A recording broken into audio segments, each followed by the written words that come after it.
कहानी को पूरा सुनना। कहानी अच्छी लगे तो फॉलो करें। आज आशी जब सुबह सुबह उठी तो खिड़की से बाहर देखते ही उसका चेहरा मुरझा गया। अरे कहाँ चले गए? कल तो यही थे। इतने महीनों से रोज सुबह दोनों को देखना उसकी आदत सा बन चुका था और आज जब दोनों अपनी जगह पर नहीं थे तो आशी को कुछ खाली खाली सा लग रहा था।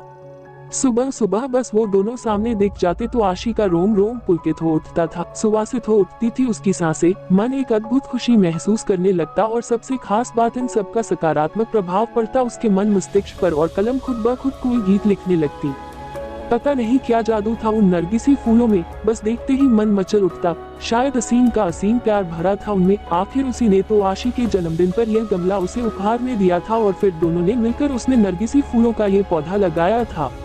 देखो ना आशी, तुम्हारे लिए एक काम सौंप कर जा रहा हूँ। कल ही मुझे कंपनी के एक प्रोजेक्ट के लिए दुबई निकलना पड़ रहा है। बस 6 महीने की ही तो बात है, फिर आते ही छठ मन्नी और पट ब्याह। बस तब तक मेरी यादों को इस पौधे में संजोती रहना। असीम को आशी को बातों में उलझाना बड़े अच्छे से आता था।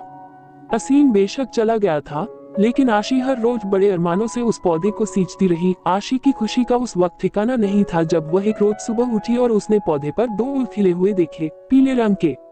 दोनों फूल बिल्कुल एक दूसरे से जुड़े हुए थे, आशी और असीम की तरह। आशी रोज उन फूलों को निहारती रहती और असीम को याद करती।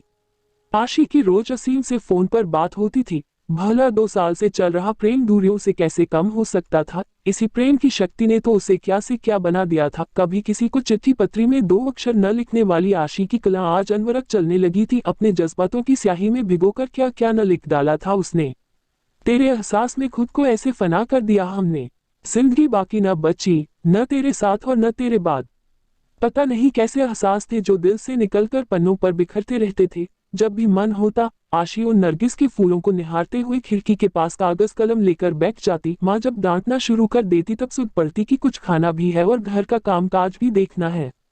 पता नहीं पिछले कुछ दिनों से क्या हो गया था उसे। पतझड़ का मौसम लगे थे। माली से पूछकर खाद पानी भी डाला। असीम को फोन पर बताया तो वह भी पहले खूब हंसा, फिर बोला पतझड़ बीत जाने दो, सब कुछ ठीक हो जाएगा। और आशी फिर भी आश्वस्त नहीं हो पा रही थी। अब तो बसंत की बहार भी छाने लगी थी, चारों तरफ एक मीठी बयार बहने लगी थी, लेकिन फिर भी आशी को कुछ सही नहीं लग रहा था। आज भी उन फूलों को देखे बिना बेचैनी बढ़ रही थी।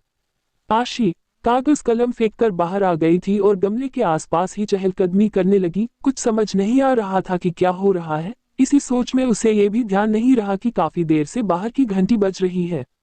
आशी कहाँ खोई हुई हो? दरवाजे पर कब से घंटी बज रही है, ध्यान कहाँ है? माँ ने दरवाजे की ओर जाते हुए पूछा। इससे पहले कि आशी संभाल पाती, दरवाजे पर असीम खड़ा था मुस्कुराते हुए, हाथों में नरगिसी फूल लिए। अच्छी लगे तो फॉलो करें।